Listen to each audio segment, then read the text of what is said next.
ప్రభు పేరట అందరికి ప్రైజ్ లాడండి. బాగున్నారండి అందరూ. యేసుక్రీస్తు వారి శ్రేష్టమైన నామంలో మీ అందరికీ శుభములు కలుగును గాక. ఈరోజు దేవుని వాక్యం సామెతలు 30వ అధ్యాయం 8వ వచనం 9వ వచనం. యాకే కుమారుడైన ఆగూరు పలికిన మాటలు. వ్యర్థమైన వాటిని అబద్ధమును నాకు దూరముగా నుంచుము. పేదరికమైనను ఐశ్వర్యమైనను నాకు దయచేయకుము. తగినంత ఆహారం నాకు దయచేయమని చెప్తున్నాడు. ఎక్కువైన ఎడల యెహోవా ఎవడని అందునేమో. ఒకవేళ తక్కువ లేకపోతే దొంగతనాలు చేసి నా దేవుని నామానికి అవమానం కలిగించునేమో అని చెప్తున్నాడు. కాబట్టి ఎక్కువ వద్దు, తక్కువ వద్దు, తగినంత ఆహారం, ఏ రోజుకు సరిపోయిన రోజు ఇమ్మని అడుగుతున్నాడు. అలాగే ఎవరైనా అడుగుతారు ఇప్పుడు వాళ్ళు అట్లా అడగరు. ఆస్తులు కావాలి, బిల్డింగులు, కోట్లు అవన్నీ కావాలనుకుంటారు. కానీ ఇతనైతే ఆగురైతే ఇట్లా అడుగుతున్నాడు అనమాట.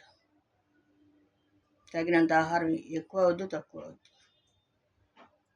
మన జీవితంలో ఒకసారి ఎక్కువ ఉంటుంది, ఒకసారి తక్కువ ఉంటుంది. అయినా కూడా దేవుణ్ణి ఏమి అనకూడదు, దూషించకూడదు.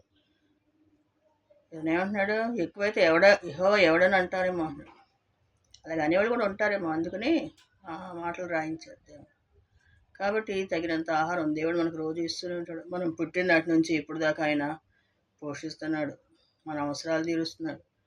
మన వస్త్రాలు, ఆహారం, ఉండటానికి ఇల్లు అంటే ఒకవేళ సొంత ఇల్లు లేకపోయినా అద్దెళ్ళైనా అదేనే ఇచ్చాడు దేవుడు. కొంతమంది ఎట్లా ఉంటున్నారు, ఆ చెట్ల కింద, కొట్ల కాడ, స్టేషన్లో అక్కడక్కడ పడుకుంటారు. వాళ్ళకంటే దేవుడు ఎంతో మంచిగా ఉంచాడు.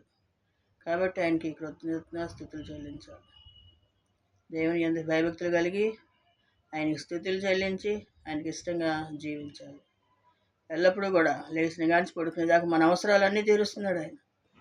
మళ్ళీ పడుకున్న కాంచి లేచేదాకా మనకి కావాలి ఉంటున్నాడు ఆయన. నా బిడ్డలు ఎక్కర్లు ఉంటాయి, అవసరాలు ఉంటాయి అని చూస్తున్నాడు. కాబట్టి అలాంటి జీవం కలిగిన దేవుడు మనం కలిగి ఉన్నాం. కాబట్టి దేవునికి స్తుతించి ఆరాధించి కనపరచాలి. దేవునికే మహిమ కలుగును గాక. ఆమేన్.